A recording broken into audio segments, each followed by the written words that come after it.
Morning, sir.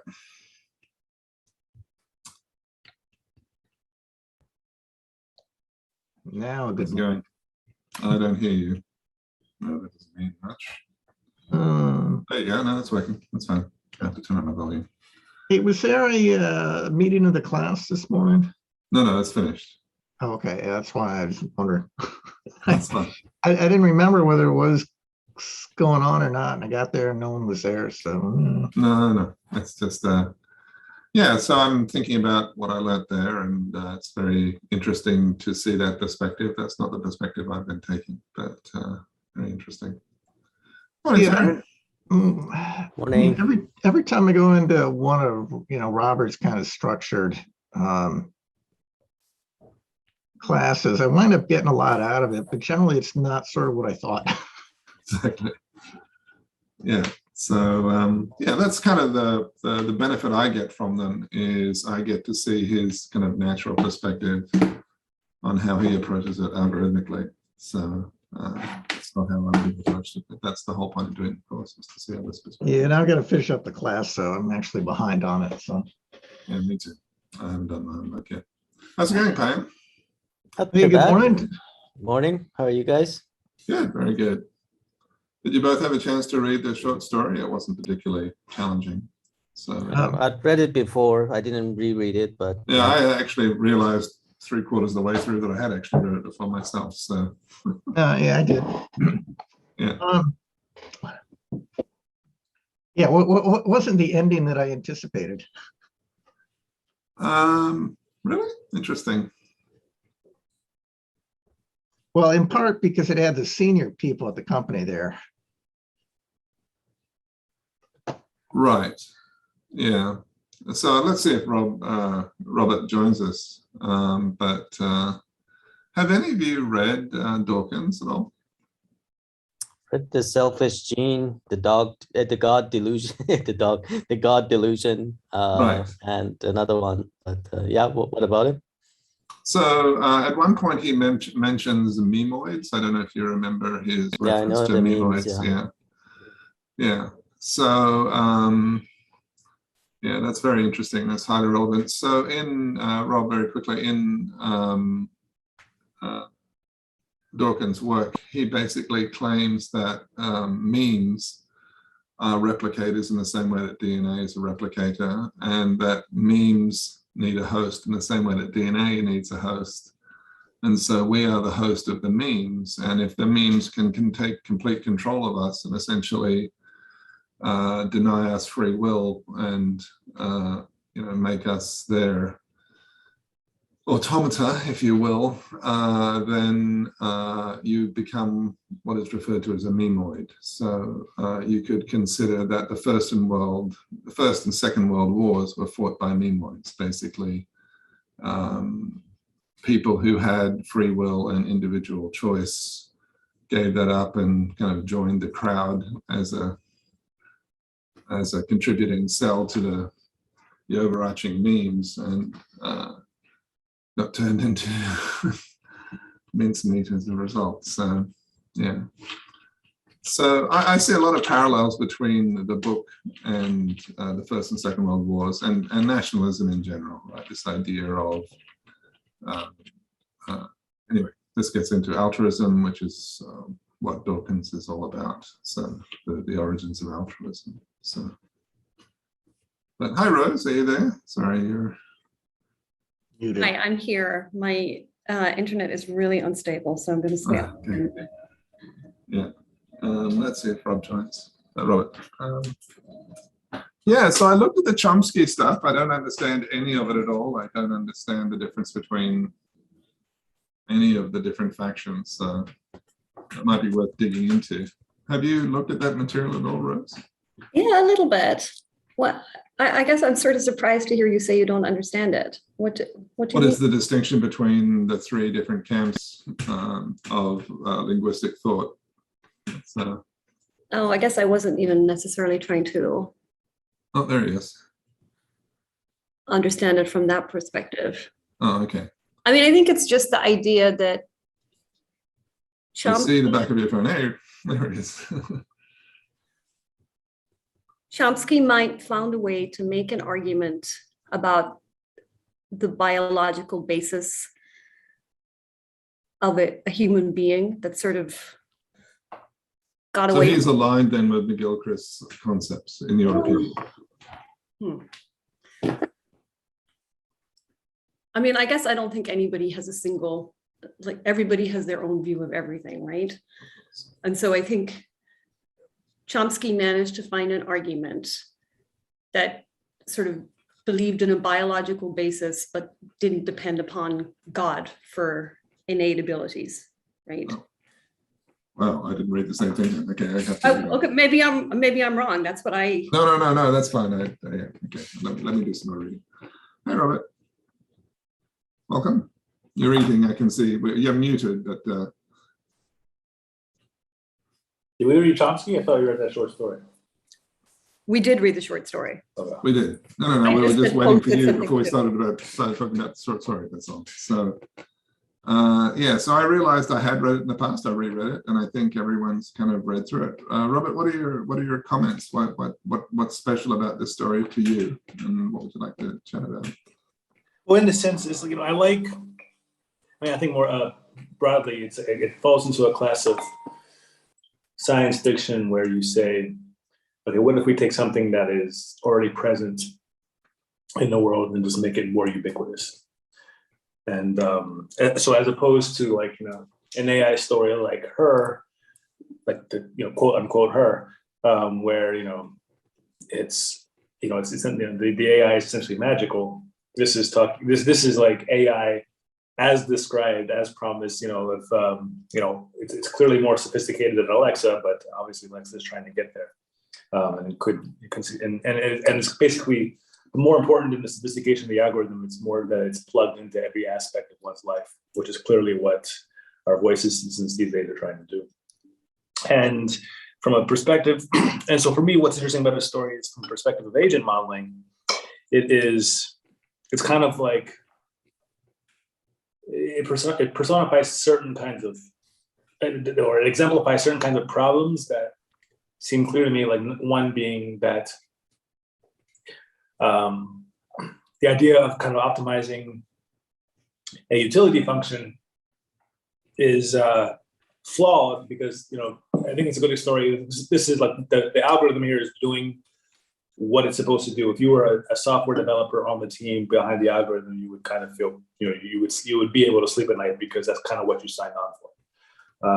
And so all the negative externalities are perhaps predictable, but it's not like you're designing some evil algorithm. There's also, there's the fact that there's a commercial element to it, right? Like the thing keeps trying to get him to, walk by a certain donut shop so you can use a promo code. Although that's less of an emphasis. And then I guess finally, it makes me think like, okay, well, what would the solution be? Would it be an algorithm, like a voice assistant that uses an AI assistant that uses heuristics instead of optimizing utility function? Would it be one where you owned it as opposed to Mark Zuckerberg?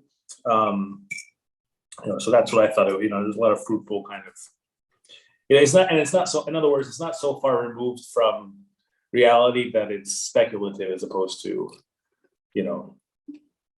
something that is actually a useful allegory for the world we live in. No, but it's kind of got a mainframe orientation. Mainframe? What do you mean? Well, in the sense of having sort of this big system that we individually interact with, like, the olden days in which, there's a mainframe computer and we had our terminals. Okay. I think the future is going to be a lot more decentralized than that.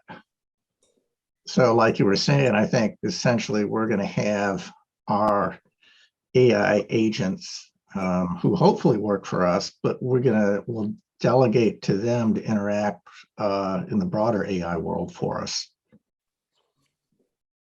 Yeah, I think when we have perhaps those models in place, like that would be a good setup, right? Like, would you pay for something like Alexa, except you pay a subscription for it?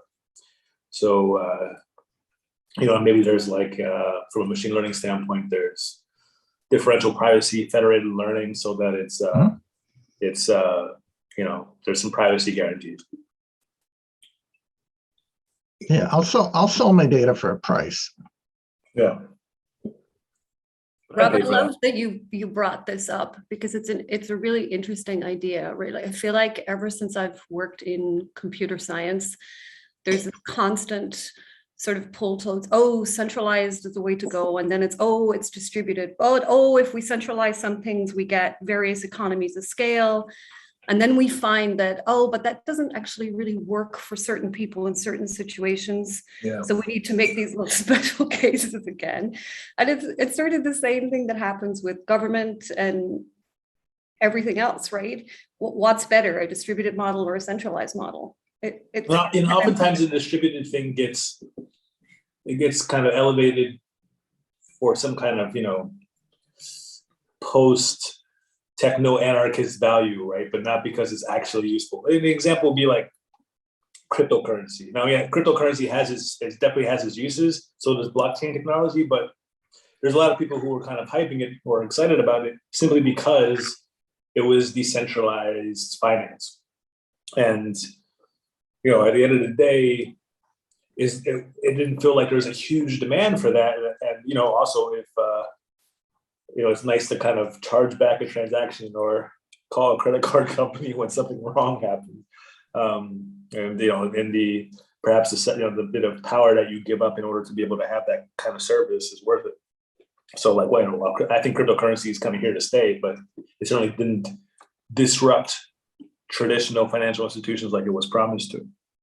And I think, I mean, and it might still do so. I guess the point is where decentralization for deployment of decentralization isn't, you know, it's kind of a trope that we've seen before. It doesn't seem to play out. I think there's also an element of like decision making and whether you want autonomy over your decision making or whether you want somebody else to do the decision making for you. And I can only speak for myself here. I would have said maybe everybody wants to be able to make some decisions for themselves, but maybe apparently not. That there's value to be had in having a group of people look at something and come up with what's viewed to be the best way to do something. But whether or not that's the best way for you is a different issue, right? Rather than it's a normative best way that appears to work for this group of people. And that's kind of a lot of where we get in trouble, right? Is where if we centralize things too much, the decision makers in the centralized system are often very far removed from the specifics of particular communities or people for whatever reason. And we end up with something a model that really is not a good model. It's not good decision making. And so Yeah, I'm seeing, go ahead. yeah, I agree with that. Go ahead, sorry. No, go ahead.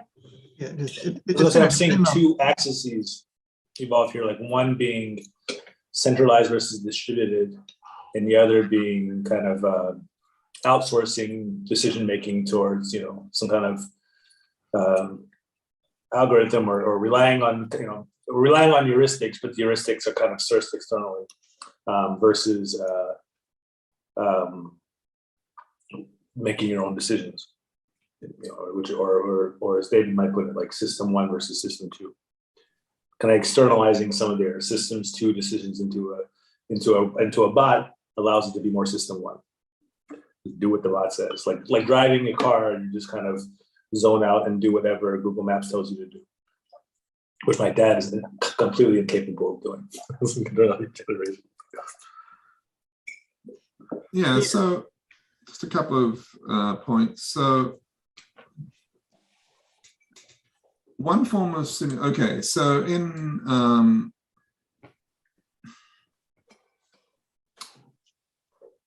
okay, so there's many different ways of coming at this. I think the most useful is evolutionary game theory, right? And the work of Dawkins on altruism, where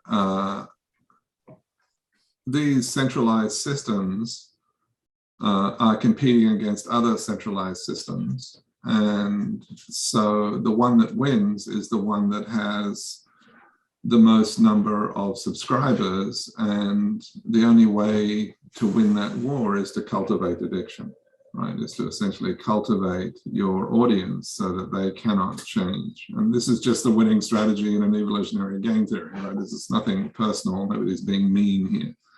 It's just the algorithmic kind of optima for these systems. And then you end up with suppression of experience, where everyone who is being controlled by this centralized system is essentially constrained to the set of behaviors that the system wants you to enact, and attempts to prevent you from enacting behaviors that are deleterious to it maintaining its preeminence over the other kind of centralized systems. So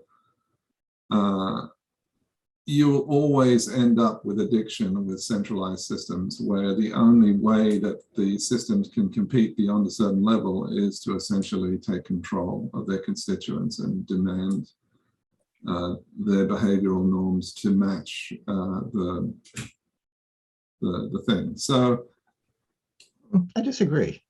okay, that's fine. No, because I mean, unless there's some barriers to entry for an alternative, then the more sort of targeted the dominant paradigm is, the more that's going to lead it open to an alternative that for a significant number of people they'll find attractive. I mean, it's kind of like monopolies don't exist in the real world, kind of, unless they're sort of mandated by some governmental entity. You know, they'll exist for a while and then, you know, they'll fade away. Right. Yeah, so I'm just saying that is one kind of take on it. So there's the other idea that Dawkins introduces. Which Can I move comment on? on that before you move on? Yeah. Sure. Go ahead, Robert. I was going to say, are we conflating decentralization versus centralization with an agent that acts on your behalf versus an agent that acts not on your behalf? So in other words, like Facebook, Instagram, like these are, we might argue that they are not acting on their users' behalf, right? They're acting on the behalf of their advertisers. And this is a function of them being centralized, or because of their, or a function of them being an advertising business model. But to me, it seems the more pertinent point is, like, you know, maybe it's possible to be centralized, but you know, 100% have your users back, and you're acting in their best interest, whatever that may be. I'm wondering if we should focus more on whether or not the agent is acting in your interest, as opposed to whether or not the agent comes from a centralized or decentralized service. Sure, that's fine. Okay. That's fine. No, that's fine. All I was going to say was that Dawkins. Sorry, Rose, you had a comment as well, so go ahead. Well, I guess my comment is not necessarily about agent-based behavior as such, but just a comment to Rob, like there are significant barriers to entry now. Like, we have this idea of too big to fail. And I guess I don't know how anybody can come in and compete against, you know, Amazon, Microsoft, Google. Like, I think those days are over. Like, they'll get bought up before, even if you manage to create something attractive right now. I think the bigger players have so many resources that your chances of actually taking that and bringing it to market are non-existent. So I started a VR headset company, and I just gave up because Facebook just took a $2,000 headset and sold it for $300, and I couldn't compete, and that was the end of that. Yeah, there are significant barriers, no doubt about that. Yeah. So having $1 trillion in the bank does make you immortal. Right. It's kind of like armies of the old days, right? It just gets to a point where, you know, even if you You could really never win the war of strongly attrition. yeah, you can't. You can't compete with that. So then you just end up on the fringes constantly, right? And never have any impact. Well, I mean, I would offer a conjecture that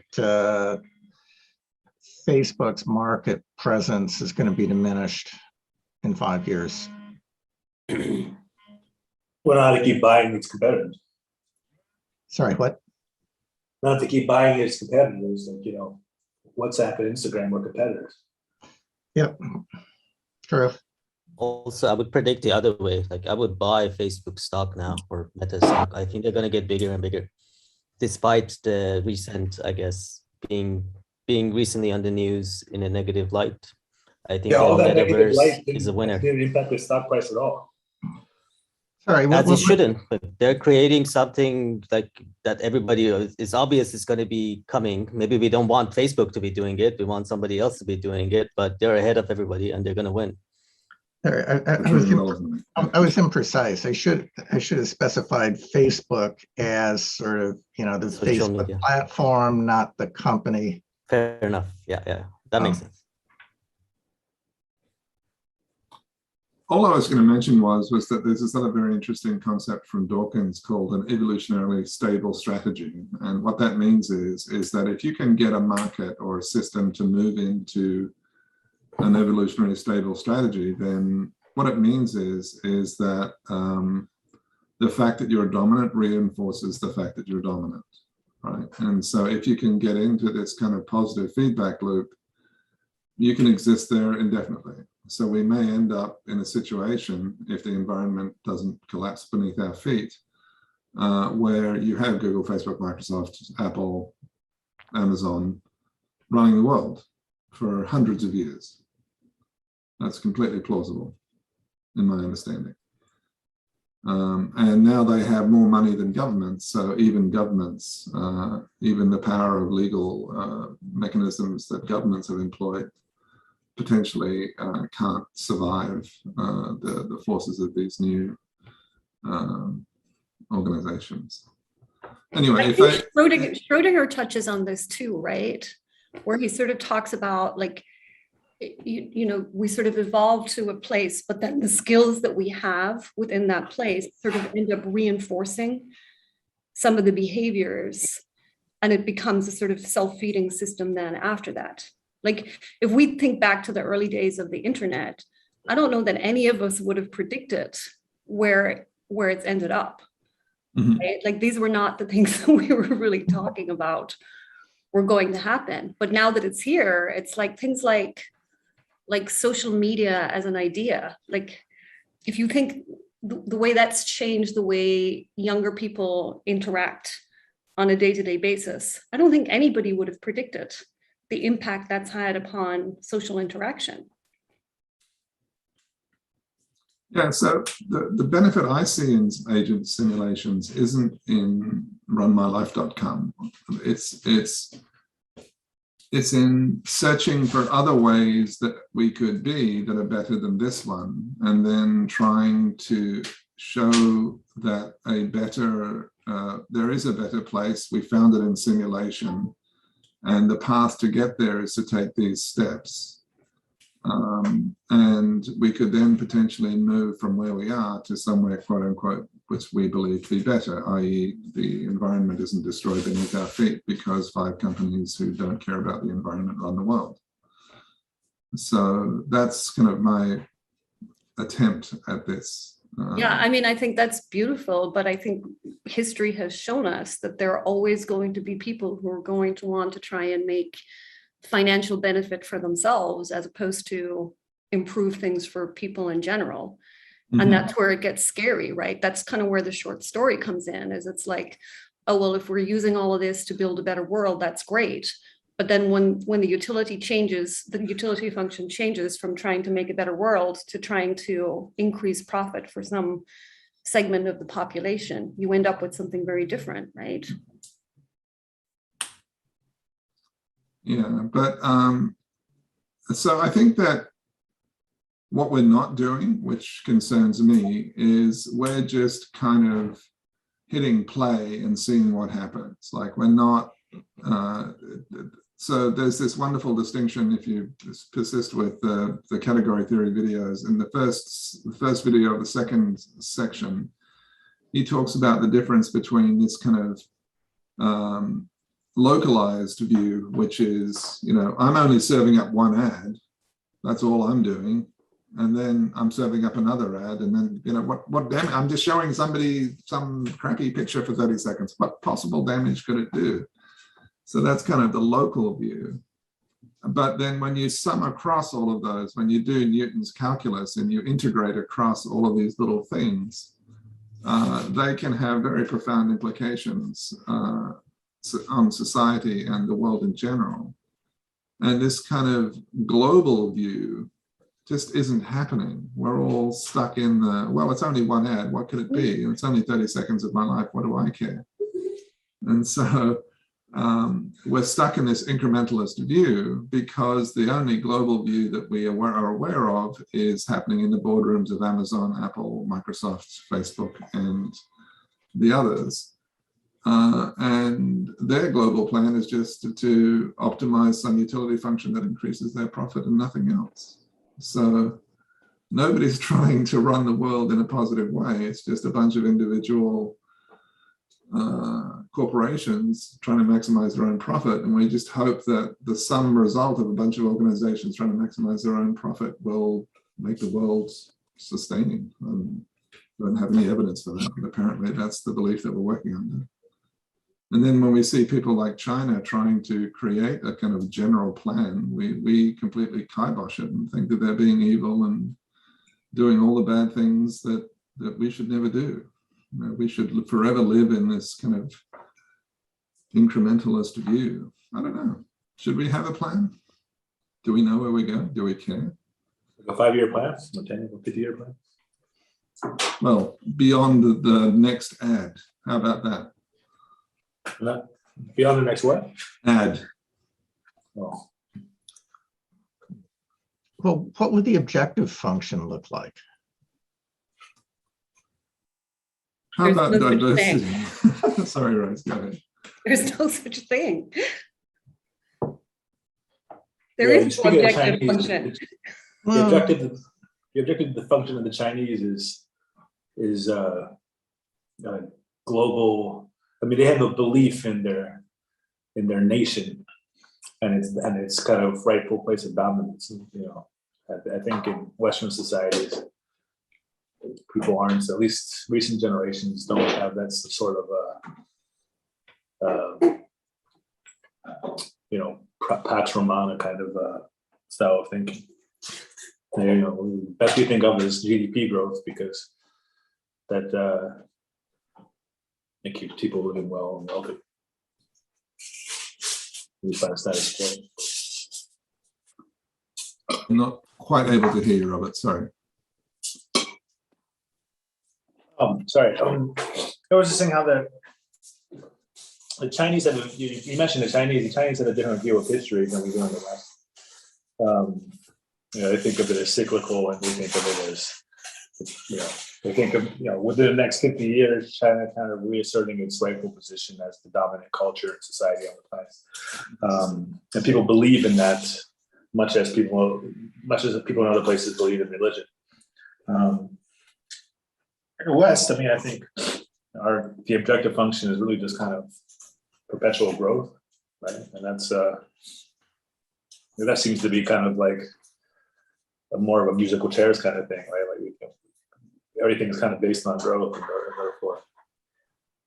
Anyway, I don't know how we got onto this topic. I was gonna one thing I wanted to ask was, in this story, what would it, if it weren't a dystopia, if it were a utopia, how would Tilly be behaving differently? What do you think? Yeah, I mean that's exactly the kind of question I was hoping to discuss. Like I maybe influenced by all the philosophical readings we've been doing like recently. Like my view is a little bit like different from what we've been discussing. Is because I want exactly the question Robert just raised. Like I mean, there's one is like if the corporations are evil and they're influencing these things, and what are the modes of failure, which is, I think, fairly obvious. But then the other thing is, let's say everything was done correctly, and everybody was out to get you exactly what you want. I think that will lead to another version of dystopian future. I don't think humans can cope with getting everything they want. And what motivates us is the striving and the uncertainty. If you take that away, I think we get into it. Like, it reminds me of, I don't know if you watched the cartoon or the Disney movie WALL-E, where there's this robot collecting garbage, and then all the humans are like, have their every needs met, right? They're going around in this stroller, they're all overweight and drinking their food, and but they're not necessarily happier, right? I think we agree that that's a dystopian future, even though, like, even if you had a personalized recommender that gets you exactly what is good for you, I think the fact that I guess for us, it's a really poor proxy. What we think is good for us often is not. And if you get what you think is good for you, that's probably not going to end well. This is interesting. I mean, this is a good philosophical point as well, because yeah, it's like, part of what makes life meaningful is not having what you want and then having to work for it. And of course, if somebody were to impose on, like, say, for example, I might find it meaningful to tend the garden and kind of work hard to raise my own vegetables. But the second somebody forces me to do it, then it's no longer fun. As the second some comments are, it demands that I produce a certain amount of carrots each week, then it no longer becomes meaningful. But I think the other interesting point there is,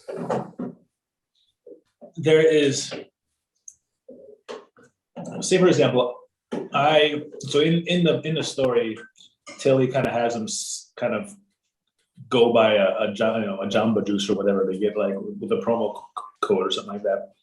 So you can, and I was thinking to myself, like, all right, well, maybe I would want to say, in the same way that I don't buy candy and keep it in my house because I know I'm just going to eat it and feel terrible about myself, I might actually want to use, I want to automate that, in the sense that I want to have some assistant that restricts some of my experiences or my exposures, so that I'm in a more ideal frame of mind, right? Like, it automatically. Another thing that I do often is, like, I have these apps that like block social media websites, because I know that, if the work gets too rough, I'm just going to go and go down the infinite scroll. And so, like, I block it. And so, like, I would want an assistant that would do that for me. Like, so, Robert, you committed to having the meeting of this paper deadline. You're not going to do it if you go on Reddit right now, and it doesn't let me go on Reddit. But then, so I started thinking to myself, like, okay, then under what? This goes back to maybe the centralization versus ownership thing. Like, I would have to trust the algorithm, in the sense, to be doing what's best for me, in the same way I would trust, a loved one to be like, or myself to restrict my choices.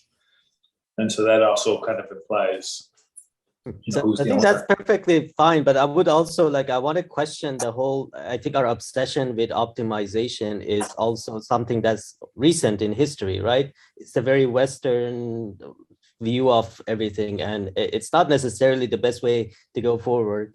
Like, just the fact that you want to optimize everything, like minimize distraction, maximize productivity, all these, like, the question that just came up, but what is the objective function? Just the fact that we think there should be one, I think that's the problem. I don't know if it has to be. So I've had this conversation. Maybe it's not, productivity. Maybe it's like downtime. Maybe it's spending time with your children. Maybe it's, you just set a goal to read a book. In other words, that, like, I don't think that. I do think that we are, as a culture, obsessed with sucking, every bit of productivity out of every minute, every day.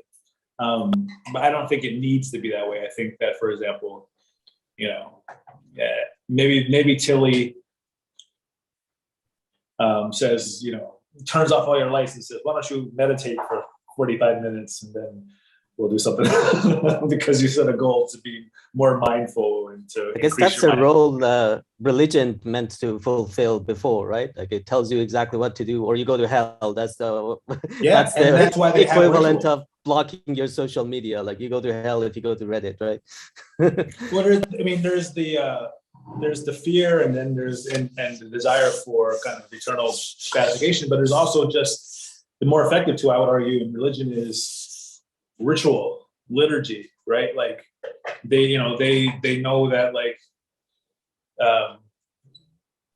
we're going to say like, all right, every Sunday at this time we're going to do this stuff, and this is the order of the stuff where we're doing it, and you kind of like, so you're no longer making decisions about it. You've externalized the decisions to, you don't have to decide when you're going to have Bible study. Somebody else does it for you.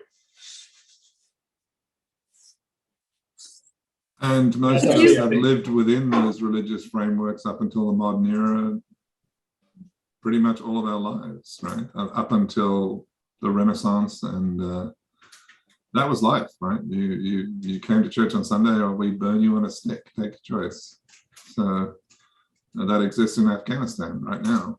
So there's a philosopher named Alain de Botton who I think one of his best points is that he kind of argues how secular life has this big glaring omission for the ritual and the structure of religious of kind of institutional religious life, right? Like if you're non-religious, you kind of went through the arguments, you decided that you're not going to believe in the Catholic God or the Muslim God, but you're going this, but that would also kind of entails giving up the community and the liturgy and like you could in theory replace it with things like, okay, every Sunday at 10 a.m. I'm going to read poetry and go for a walk in the woods.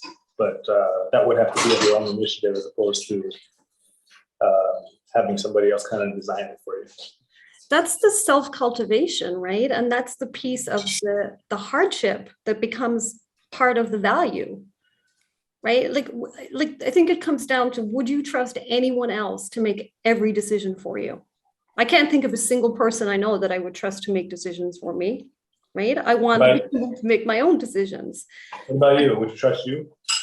Do I try? So I guess that's where the self-cultivation comes in, right? You make mistakes. I can honestly say that the very worst things that have happened to me in my life have also been the very best things that have happened to me in my life in the longer term. It might have felt like it at the time, but it led me down a path that I would never, ever have picked in advance. And I wouldn't go back and change those horrible things because of that, right? And so I think that's where viewing it as a process and understanding that it can't be great all the time. There has to be hardship. It's through the struggle that actually the growth comes. It's actually a good point that reminds me of, I think we discussed this before, but the whole idea of transformational experiences, that imagine you were faced with a decision that if you take it, you will become a new person with new ideas, and like it will change your view of things. Would you say yes to that or not? Because given what you believe now, the new person you'll become might be undesirable, but after you become that person, maybe that person would like being the new person. So it's like a sort of a paradox, like you could never make that decision. So the question is, do you want to be open to these kinds of transformations that I guess life sort of make happen for you without your input, or do you want to control everything and optimize for that person you are right now? I want to be open. It sounds like all to control. It reminds me of like the whole like kind of all right, like red pill, blue pill thing. Because the promise is that what they're saying is that you'll take this. I can't remember which pill you're supposed to take. I guess the red pill. but like, and then you kind of turn into this terrible person, but who is but who's actually kind of seen the objective truth. But of course, that's not how they say it. But what they're saying is that like the person, they already believe it, and they already believe in these things, and thus having kind of chosen a different path is what led them to become this more enlightened individual. And if you think that they're jerks, it's just simply because you're not enlightened. But it's actually an interesting point. I mean, there's no guarantee you'll become a better or worse person, right? You'll just be a different person. I mean, but the point is that different person will have different idea of what's good and bad. So it's impossible to make that decision. Right. So, and if you were given a choice, like you might become this person, and this person likes being that person, but you, as you are today, hate that person. How do you then then that kind of throws the whole Who gets to choose? maximizing utility into Who gets to choose what's good or bad? Like, how do we define good or bad? Who gets to choose that? Well, you get to choose it when you kind of define what you like or don't like in the moment. Well, It's I guess an in the incrementalist view, future, right? you might hate. Yeah. You might like things that you hate now. Yeah, the whole point is like an illusion of continuity, that you are the same person in your life. You're not, right? You change as a kid, and you gradually, sometimes you don't notice it, sometimes it's a sharp change. But the point is, these are different people that are, so you are making decisions for your future self in 20 years that future self might not like you for it, right? Yeah, so just a couple of quick points. So there's a very interesting effort by a group of which John Vervaeke is a part, and they're working on something that they call Religio. It's not religion.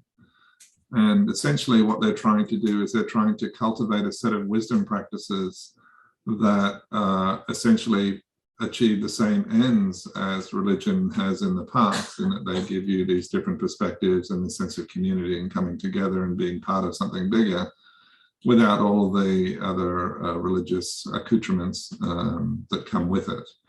So some work is being done on that. I think that that's very interesting work.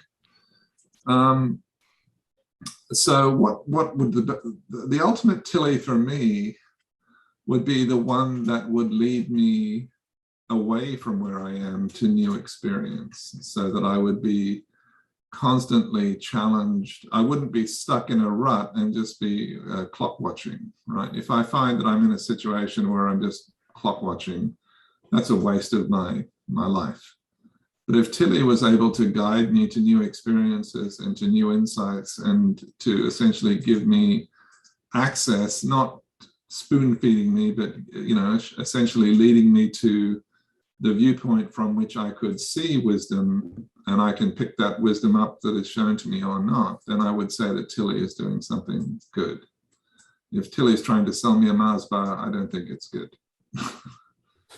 So, yeah, I think when I imagine Tilly that I would like, it would be one that's like Rose said the word cultivation. I think that was it. It'd be like, okay, let me, system 2. I think of something that I want for myself.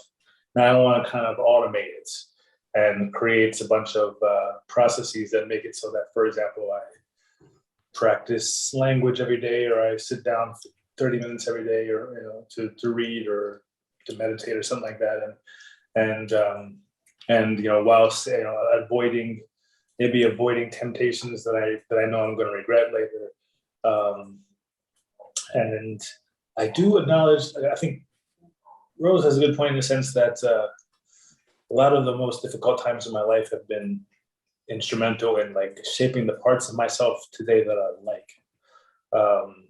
And so at the same time, like, yeah, I mean, so it's conceivable that you can kind of create a Tilly that creates a bubble of routine and comfort around you, that such that you're avoiding those kind of formative experiences. On the other hand, when I think about like, I remember I had that job and it really sucked, but like I really grew from it. I'm like, do I want to do another job like that? I'm like, no, no, not at all. I want a job that I like. I'm like, and so, I mean, there might be some kind of enigma there. And also like those difficult experiences, say, for example, the death of a loved one, or some kind of, unfortunate interaction with the government, or failing out of school or something like that, like those might not be, a lot of those are bad luck. In other words, that Tilly might not be able to or otherwise unavoidable, Tilly might not be having a Tilly, you would still have terrible yet growth experiences, even if there were bots who were trying to smooth things out for you a little bit, I think. So I'm curious. So I wonder, going back to the centralized versus decentralized, so I wonder, like, this centralized model will still have an advantage. So let's say Alexa wanted the best for you, didn't want to sell you anything. Let's say they just happened to do this for you. At least they could go and find similar people like Robert and see what happened in their life and what made the most positive impact and suggest it to you. But that's the kind of thing your local recommender system cannot do, right? It can only give you more of what you ask or what you set for yourself, maybe add some randomness, but it can't learn from other people that maybe were in a similar situation to you and they benefited from something. So that's sort of one advantage the centralized system has, but I don't know how to reconcile the fact that if somebody puts together a centralized system and spends trillions of dollars developing it, they want to make more money. They don't want to help you. But they can't just use, privacy protecting technology and charge a fee as opposed to advertising? Yeah, I think that would be way better, but I think there's a bigger problem than that, even though. How do you define that Robert is a person like me? We're back in now to categories. So how do we create those categories? And how it doesn't have to be strict, right? I mean, it could be a loose thing that you just get. I mean, you can make it as strict or as loose as you want, right? I mean, it is. I don't think it's like collaborative filtering, right? If you want the technical term for it, like you try to, in some dimensions, find what kind of people are similar to Robert. Maybe just based on what they chose for themselves, like the choices they made for themselves, that puts them in a category that they're similar people. There's one thing I've learned in life is that I am not a special little snowflake. Every time I'm interested in something and I get into it, I'm like, I'm the first one to discover this, I realize. Maybe I'm a bit early I'm usually an early adopter, but there are plenty of other adopters. In other words, I think I'm probably pretty predictable. Yeah, so given that we're all in the business of creating such agents, I mean, should we have, so one of the things that I've been struggling with for a long time is, should we have to take the Hippocratic Oath, right? Should we actually have some sort of moral compass? Since we're in the business of influencing others every day through what we do, should we have to take the Hippocratic Oath? Like, should we, as individuals who are, engaged in belief manipulation, I don't think that, I think you need a driver's license. Like, I don't think you can just hand this out to anyone. I just think that's, anyway. I mean, I think there are some clear ethical issues like that people probably ignore. Like, if you're working on code at a startup that like sells facial recognition technology for like the Chinese that use in Xinjiang, that's like, okay, that it's pretty easy to draw a line between the things that you're doing and the external consequences. But I think the problem is with like data science and machine learning, a lot of time it's just like, I'm just trying to get like this gradient to back propagates without disappearing, and they're like trying to tweak the microparameter. And you have no idea what the consequences of this success are going to be, 15 years down the line when it's deployed in, somebody's phone. Right, the incrementalist view, right? Well, and it's just like the next little thing, and the invisible hand will guide me. Well, I mean, it's not even so much in the face. It's just like you have no idea. Like, it's impossible to, in those kinds of settings when you're working on fixing some small incremental problem, to be thinking about the consequences. Like, if you're working on a project that has, like, say, the goal, like the Manhattan Project, okay. But if you're working on, like, I'm trying to meet a paper deadline where I can show that there's a different way of implementing some algorithm that gets polynomial time, right? Like, how do you know that that's going to hurt people? How can you even predict it? Well, you're just randomly doing stuff to see what's there, right? That's exploring. And sometimes you find the Temple of Gold, and sometimes you find Ebola. And if you just stumble around in the jungle, you'll find a bit of both. And or you could have a plan, and you could know where you're going, and you could implement technologies that get you to that outcome. And that's exploit. And what we're doing is we're putting our explorations into the guiding principles of the entire human population, right? Some guy at Facebook comes up with a new algorithm to give you new ads, and 5 minutes later, 6 billion people see it. There's no testing, there's nothing. It's just, hey, this is going to make us more money. Let's do that. Bam. That's not clearly immoral, right? Like maybe let's say take like Google, right? They serve you ad, they take your data, they serve you ad, but at the same time, they're giving you free word processing, free email, like so much of our lives. Like if Google went down, like people would be way worse for it. And then you just get to see more ads. I mean, it's not clear to me what they're doing is immoral. If anything, it's. I'm not trying to say that the world is evil. Not at all. It's just. Yeah, but the idea of the oath is it like I think it sort of requires some level of clarity. Like in medicine, like you don't do any harm to a human being. Like that's clear. You try not to do any harm. But in these cases, like everyone's morality is very different than other people. It's really hard to even know what's right and what's, I mean, Facebook has made it the clearest possible that what's wrong, but there is so many different ways that you can go ahead and not be that wrong. You know, maybe it's a question of, you know, when I was in, when I've seen MBA programs that have, or I've seen or business schools that have, you know, classes on business ethics. And then maybe it's like a kind of business education or culture kind of change that needs to happen rather than like a Hippocratic oath that a software engineer makes. But for example, like, you know, I just started at Microsoft Research. I'm trying to kind of, you know, get some early wins. I'm working on something that kind of brings counterfactual reasoning to some big ads logic, and I'm explaining it to my boss, and he's like, "Yes, but Robert, like, how is this going to help, you know, small and medium-sized enterprises like be more successful so that people can live more fulfilling lives?" And I was like, I'm like, no, dude.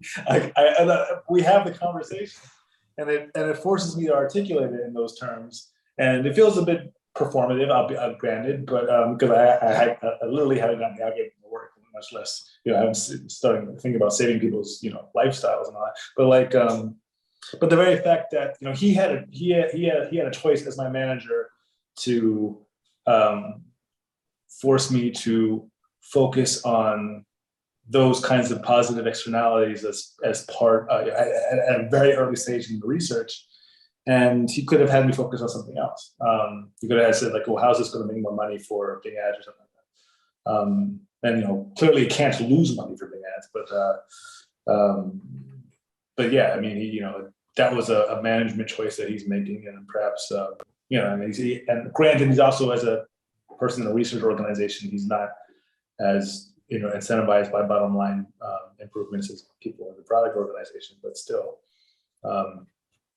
you know, it could be, maybe it's something that it's a kind of a business culture thing as opposed to a but maybe Microsoft can afford to do that. But if I start a startup, I need every competitive edge to maximize my revenue. Like I can't afford to be worried about future of humanity, right? If Microsoft can do that, I can't.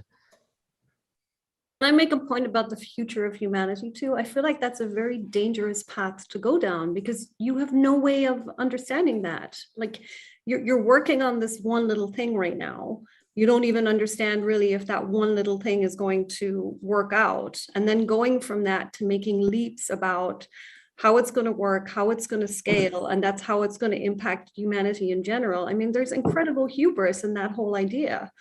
Like, it seems like we've lost the ability to sort of try things out on a small scale. It's either awesome or it's not. And if it's awesome, let's scale it as quickly as possible and everybody deserves to use it. And it's like, when we do that, we've then propagated this problem. and one we don't understand at all, where it's, you know, it's basically gone to the entire population before we've had a chance to understand the impact upon it, the impact of it. Yeah, so the entire TV show Silicon Valley is based on that fundamental hubris that we're all, you know, saving the world through, you know, enhanced compression or networking technique. But I'm not sure you can test every idea at a small scale, because like more is really different. Like sometimes the scale makes it qualitatively different, and everything might be fine in a small scale. Once you scale it up, everything falls apart or gets way better. Like Right, for good or for bad, though. For good or for bad, yeah. Whereas we always assume good. We don't necessarily assume, oh, here's the downside of this, right? I'm going to change the world with this wonderful idea. Well, I haven't even really tested it locally. And then we'll just scale whatever it is, good or bad. Like sometimes the right thing to do is do nothing. Yeah, it's biased towards action. Bias towards action. What's these break stuff? Move fast So and break search stuff. the future for better places to be. Like run simulations into the future and try and find good places that are better according to some metric. And then if you find such a place and you can build a path to such a place, then you should advertise that path and where it will lead you to as many people as are interested, and then they can make the personal choice to move towards that future or not.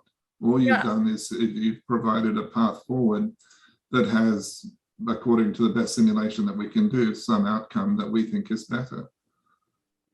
I think if you do that, and then also think in terms of, normally we're going to take some intervention based upon what we've learned, right? We've looked at data, we've learned something, and then some intervention is going to happen. And so we need to roll the impact of the intervention then back into the model and see how that plays out at a smaller scale before we sort of ignore the data drift and apply that intervention before we really understood how it's going to write feedback into the entire system. And I think simulation can play a very valuable role there. I don't know of any simulations that are good enough that to even, like, linear regression is the best I can think of. You extrapolate and then you see what happens. Like, do you really believe you can simulate into the future of humanity and pick a best outcome? Like, that sounds ridiculous to me. I mean, there's people, simulation is a big thing in engineering, right? Like people, for that's example, a physical, very controlled physical system. It's not human beings interacting with complex each other. systems as well, like Asian models. But they don't work.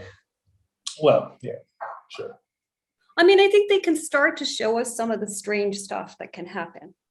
And then we can try and understand, like, oh, is this real? Could this really happen? It starts to show us how randomness can play a role that we might not have, you know, when we were creating the design, it just didn't even enter our field of vision.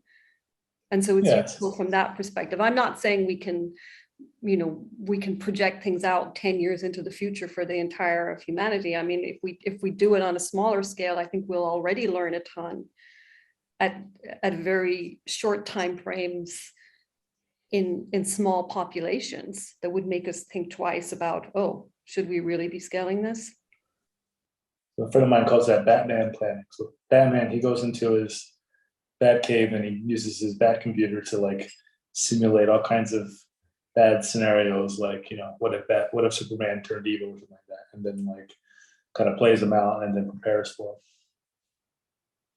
them. Like that's why he's, you know, so he's got a whole bunch of kryptonite stored up, kind of thing. Okay, so this is my current work. We're trying to build a lab at UBC, and we're trying to encourage different research disciplines to interact with each other and to form potentially paradigm shifts in the Kuhnian sense in their various different subdisciplines. And so we run a simulation on this building, and we have lab technicians go into labs, and we have other people kind of move around this space, and then we track the number of times that they notice one another, the number of times they greet each other, the number of times they have conversations with each other. And then we try different lab configurations to try and optimize intimacy so that you're not always in a room of 50 people where you can't have a conversation, but we're trying to have enough social interaction to promote positive information exchange between different subgroups within this building. This is the kind of simulation I'm talking about. Payan, you're saying this has no meaning or value? No. This is very small scale. I would just, like, if you want to scale this up to what happens to humanity if Facebook serves this kind of ad, I'm saying that's going to fail. That's a much, I understand. And that's not what I'm trying to do. I'm just trying to say No. that we have two possible buildings. We have an unknown thing, which is the design of this building. Simulation, I argue, can give us useful insights into the impact of one design versus another using simple physical principles of agents moving around space. No? I think a key, but a key, I think you correct me if I'm wrong, but a very challenging part of this agent-based model is calibration, to relate your actual model to some observed reality, just to know that your simulation is actually accurate enough. Because if you just enumerate some rules that you think should be satisfied and you do your simulation, you'll get something, but it might not have any relation to reality because you missed something or you put something that shouldn't be there, right? So I think that calibration, I'm told, is very challenging for many problems, even like simple ones like traffic. Like I talked to a professor at NeurIPS last year that he was trying to use agent-based models to optimize traffic flow in intersections. And he said he found it impossible to calibrate so that his simulation actually correlates with reality. Like he gave up on it. So that was like my only sort of data point. Sorry. Yeah, Popper claims you can't actually validate. Yeah, but if you can't validate, then I question if it's useful. I want to clarify. There's an area. There's one. Sorry. Robert, go ahead. Okay. I wanted one interesting area of machine learning, one that I'm starting to explore more and more, is basically combining simulators with machine learning. Right. In other words, you want to have simulators that can, that have kind of taken some kind of rule-based or model-based structure as an inductive bias, but can learn, can improve new data, can condition and observe data and do reverse inference, can do counterfactual inference. And that's actually an active area. There's a guy, Alexander Lavin. His company is simulation.science is the website. They have some paper links there that are pretty useful. But I'm working on the MSR as well. I'll check it out. Yeah, so Rose, you had a comment? Oh, we've lost Rose. She's muted. Oh, there she is. I'm here. I don't think I had a comment. Oh, okay. So yeah, David, I'm super happy to know, like, if I would take that as I'm not saying that what you're doing is not working. No, and it's fine. And if you did shoot me down, I'd actually say thank you. I really would, because I don't know. No, I mean, all I said is I have one data point, one professor trying to do it and telling me that it's hard or impossible. So if you tell me that you managed to do it, I would really like to know how to do it and what are the pitfalls and what you had to do to make it work, and how do you know that it's working or it's not working? Maybe that's the central question. Like when you run your simulator, like how do you know that it's going to be the same if you actually design that building and have people interact? Like how do you know? And this is an open question, and we're working with Liz Dunn at UBC to answer it. She took some surveys at 2 or 3 of the different student residences. They have different architectural traits. So one of them, did you go to UBC? Did you stay in the residence?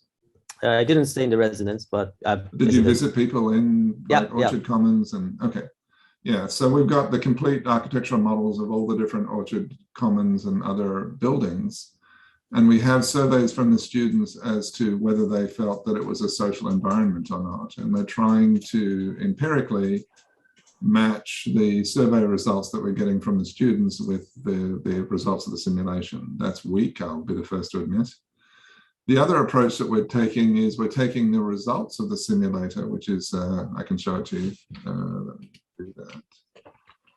Anyway, we're taking the results of the simulator and we express those results in a way that is very familiar to people, like their calendar. And we say, okay, you work at this kind of thing. Is this calendar reasonable? Do you arrive at work between 9 and 10 a.m. in the morning and stay there for 6 to 10 hours each day? Yeah, yes. Do you go to the washroom about 3 times a day? Yeah, yes. Do you go to lunch? Yes. Do you have coffee? Yes.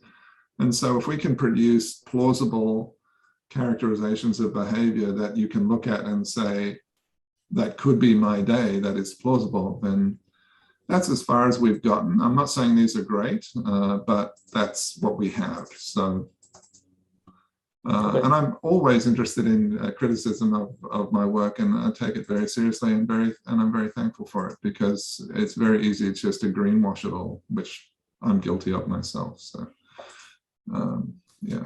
That's it. Yeah, taking simulator models like you have, calibrating them on data is a thing that people are actively working on. I think it's a really cool area. Yeah. I mean, so there's a whole bunch of surrogate models where you say, like, let's take some,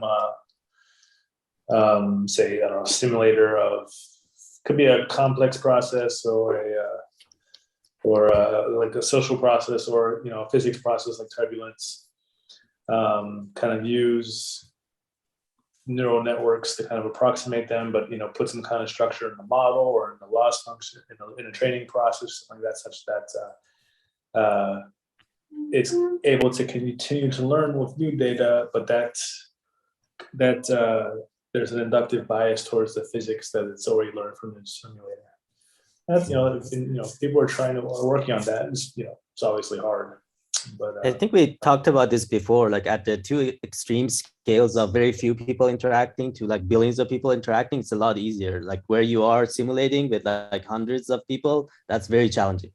And that's exactly the conversation I had with that professor at NeurIPS, that like if you have enough large numbers, you can do statistical physics, and statistics is very successful in predicting large patterns if you don't care about individuals. And if there's only 4 people, again, you can do some kind of modeling that could be potentially very accurate. But yeah, in the gray area, so that's sort of condensed matter area where everything is dirty, nothing is super large and nothing is super small, it gets really challenging.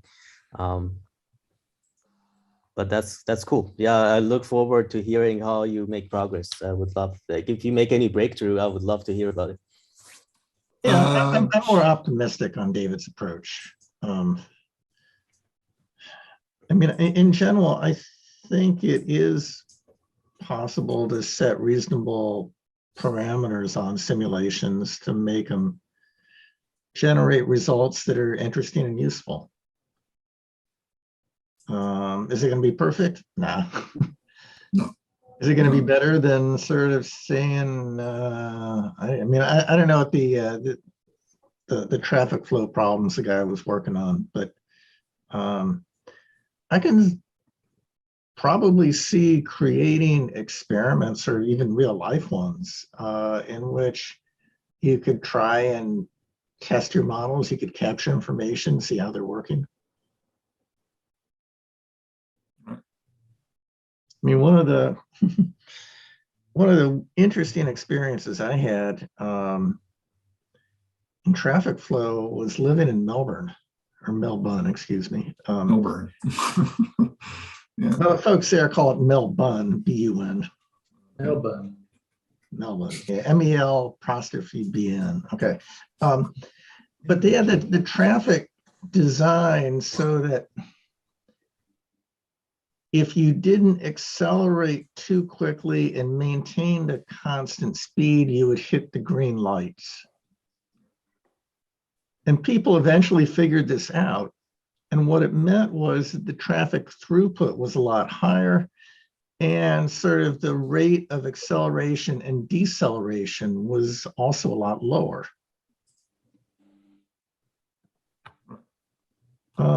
So, I mean, at a minimum, I could see running different experiments, playing around with the traffic lights, if you will. quick point of order. What do you want to read for next week? I'm very keen to look at Chomsky. Perhaps that's not of interest to the group. It does seem pretty esoteric. I don't know where to start. Okay. Yeah. I think we should stay away from his.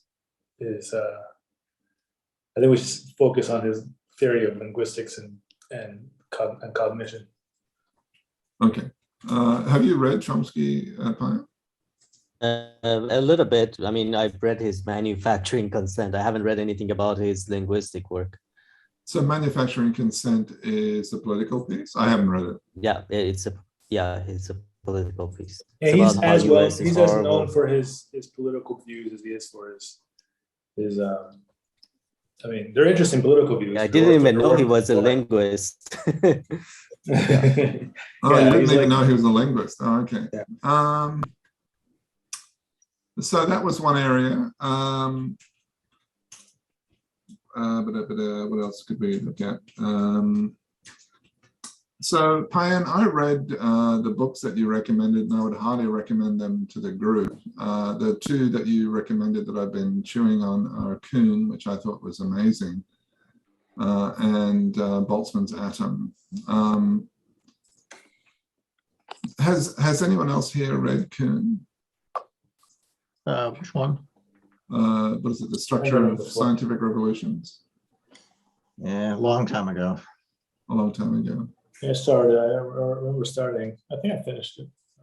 I barely remember. Yeah, later in the book, in like chapters 11 through 13, he actually starts talking about cognitive science, which I thought was really interesting. And he actually talks about the cognitive science of science itself.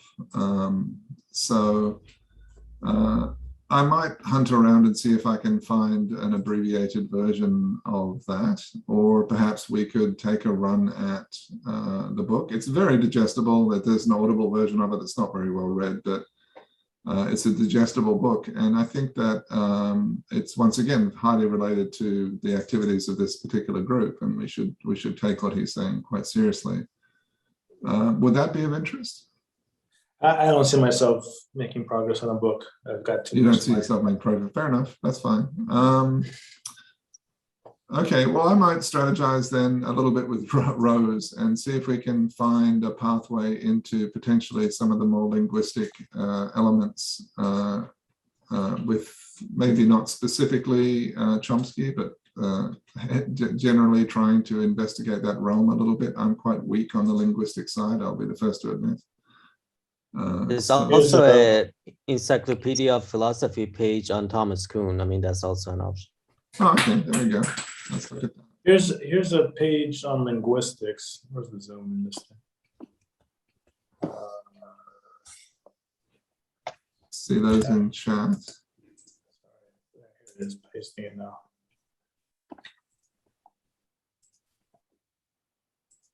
That mentions, so that was because the thing about this Stanford Encyclopedia, it's more topical than individual. Sure, no, that's fine. Yeah, you don't have to read a whole book. book. I just went there and I searched for Chomsky, and there's a bunch of stuff that comes up, and so like this looks like kind of a good place to start. Yeah, I agree. Okay, so let me do some background reading, and I'll post a link to something I think would be in this line to the group, and we can go from there. How about that? Sounds good. Folks, well, thank you. That was a lot of fun.